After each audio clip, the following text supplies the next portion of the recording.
Why did that teacher get fired from your school? Story 1. It was a coach/history teacher, of course, and first off, some of the early warning signs we should all have noticed first. He showed up the first day of school and told us that he was a youth minister and that we would always see him in long sleeves and pants because he had tattoos, and he regrets them? That he didn't want to accidentally encourage any of us to get some too. So 2 weeks later, he's in shorts and polo shirts showing off multiple Looney Tunes tattoos. He taught 6th grade U.S. history out of a textbook.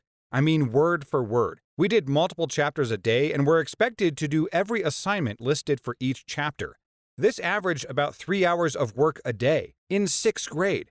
He was the only class that year to regularly assign homework, and he received multiple parent complaints about the workload. He would often leave the class alone to read chapters. He would then go out of the hall or parking lot to make out with his girlfriend, who would arrive randomly. He was the middle school track coach and thus spent a lot of time in and around the middle school locker rooms, too much time. He took photos of the kids running for the yearbook, and these pictures eventually made it into his work computer desktop, then his phone background. Only the girls, though. But the final straw that got us out of his care was that he showed up to a middle school basketball game drunk and tried to yell at the ref. He was fired that day and not allowed back on campus. So that's usually how it goes with creepy teachers, I feel. They give off just enough signals that everyone kind of knows that they will eventually get in trouble and do something scandalous, but you can't quite fire them until they really cross the line. So having said that, I feel like this guy gave them plenty of opportunities to get himself fired. Maybe they were really having a bad teacher shortage that year. Story 2. Wasn't a teacher, but our vice principal. So essentially our principal bumped her twin niece's class ranks up to valedictorian and salutatorian. The vice principal, one of the nicest guys I've ever met and a truly amazing guy, did what was right and confronted the school board and told them that this was unfair to those who actually earned those ranks. Those twins were some of the most average people I've ever encountered in my life, and they didn't work nearly as hard as the other candidates for the spot. It doesn't help that everyone on the school board, including the superintendent, was related to the principal. Thus, our heroic vice principal was fired, and it was a shock to the whole school. They tried covering it up by saying he didn't have the proper documentation or education to be in his position. Though, if that was the case, I'm not sure why they would hire him and then let him stay for the first 2 years of my high school career. Everyone knew it was a sham, and the local news actually got involved when I called them during lunch. The next football game, NBC showed up and there was a protest outside of the school library. I printed out almost 100 flyers that read, "What are you gonna do? Fire me? Save Lightfoot!" The entire school was pissed, and the twins' ranks were promptly demoted back to 21st and 22nd in our class, though not until the next school year started.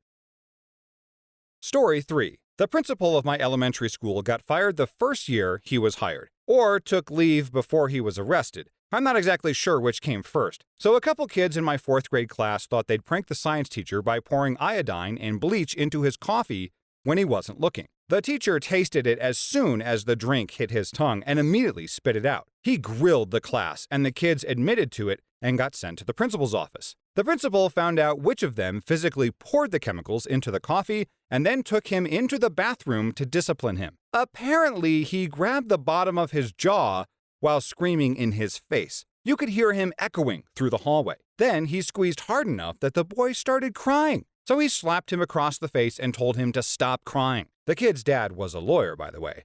And suddenly, cops were in the building, and our new principal was out the door. Story 4. Our beloved teacher, Mr. Monty, had worked there for 29 years without incident and was one of the best teachers there. His classroom was always a laughing riot, and he was the best roaster and encouraged us to roast him properly. He never failed to get us motivated, and a lot of us owe our career inspiration from him. He was fired because he had jokingly smacked a student on the back of his head for making a stupid comment. It was like something out of a sitcom, and all of us expected it and loved it. Yet one student, who was new at the school, was culture shocked by this. He thought it was strange but also hilarious, but he told his mom offhandedly, and his mom became Karen. Never mind that the student was the teacher's godson. No physical contact was allowed, says Karen. He was suspended with pay for 3 months pending investigation and then was let go because Karen twisted the story and it blew up all around the school. A year later, the teacher won both the lawsuit against the school and libel case against Karen, with her son being one of the key witnesses. We still keep in contact and roast him for getting rich over smacking kids around. Way to get your payday, Mr. Monty. It's like the little extra retirement that he deserved. And I love this story because it reinforces that if you're a great teacher and are beloved by the students, that justice will prevail, no matter how many nasty Karens there are in this world. I bet in some twisted way, Karen probably thought she was the one who could end up with the easy payday by suing the school for allowing this whole thing to happen. A joke is on you now, wench. Story 5. He was playing his guitar for students at my elementary school. He had been warned before, but the kids enjoyed it so much that he continued to play it for them anyways. So one day, the assistant principal was lurking in the hallway and wandered to his classroom. She saw him playing his guitar and fired him on the spot. A whole lot of students were crying that day because he was an amazing guy. Story 6. Man, do I have a story for this one. So I got a job as a PE teacher/coach at a K-12 school. And it was the beginning of my second year, and rumors were going around about a teacher having a relationship with a student. I just thought it was a rumor and moved on. But a few days later, we have a cross-country meet, and I have to get to the school at 5:30 a.m. to leave for the meet. I noticed another car in the parking lot, which was gated closed, and no one was around. This never happened, so I called one of the other coaches, and he was not sure, and also found it strange. I don't think much of it and go about my day. But we got back from the meet around noon, and the car is still there. Turns out it was one of the high school teacher's cars that was left from the day before. I thought it was car trouble and decided not to think much of it, but I arrived back to school on Monday, and wow. The car was left over the weekend, not because of car troubles, but much worse reasons. The car was left over the entire 48-hour weekend because the teacher who owned the car had a mental breakdown in class, couldn't ignore it, and had his sister, who also worked at the school, take him home. He had a breakdown because his girlfriend broke up with him. His girlfriend was his student. So once the story was confirmed, the police came and searched his classroom, and his classroom had empty liquor bottles in the desk, and his room was a mess. The teacher was fired, and that was the last I heard of him. However, the story doesn't end there, folks, because the sister of the convicted teacher was behind everything, helped him arrange dates, meetups, and covered for him to keep the story hidden. She was fired a week later. I left the education world after that semester and never looked back. Was the teacher's name Andy Bernard, famous Cornell University alumni? Something crazy to think about here is that you hear these stories about teacher and student relationships, and those are just the ones that we know about. I would guess that there is at least 2 more situations to every one that makes the news. I knew a teacher back in high school who actually ended up marrying a girl that he taught back when she was a high schooler and he was a young teacher. I mean, to be fair, he waited until she was graduated and over the age of 18, but geez, creepy.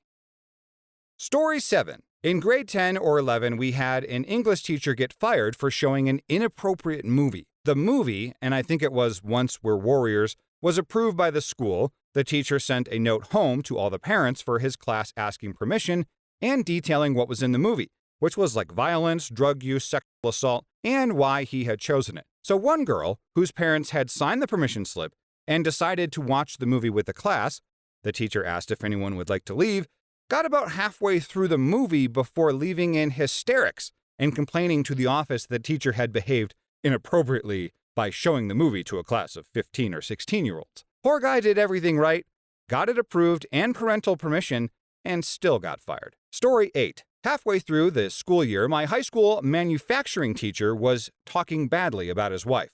Apparently, he was kicked out of the house and stayed at a friend's place. Now, I'm 100% sure that he showed up hungover and or high for the rest of the year. He teaches manufacturing, so kids are using saws, and he's in his office with his head down taking a nap. He's also a veteran, and he would get very irritated some days and just blow up. He would blame it on Agent Orange, yet he was like early 40s at the time, and anyways, he'd still be talking smack about his wife. He asked students to help him move stuff out of his house, and then said, if accidentally knock my wife down the stairs, that's okay. So then one morning the cops came in to arrest him for domestic violence. The class just didn't have a teacher for the rest of the day. Story 9. She was in an adult magazine. At least one. Rumor was multiple and maybe even a few tapes, and this was right at the start of the internet, so acquiring things wasn't as easy. But someone did eventually find at least one magazine with a whole section about her. So yeah, it was passed around the school and she was fired that same day. Also some pretty heavy rumors that she was hooking up with some students, but the videos were always way too grainy to say it was her. Story 10. My 6th grade teacher had a reputation of being creepy with girls.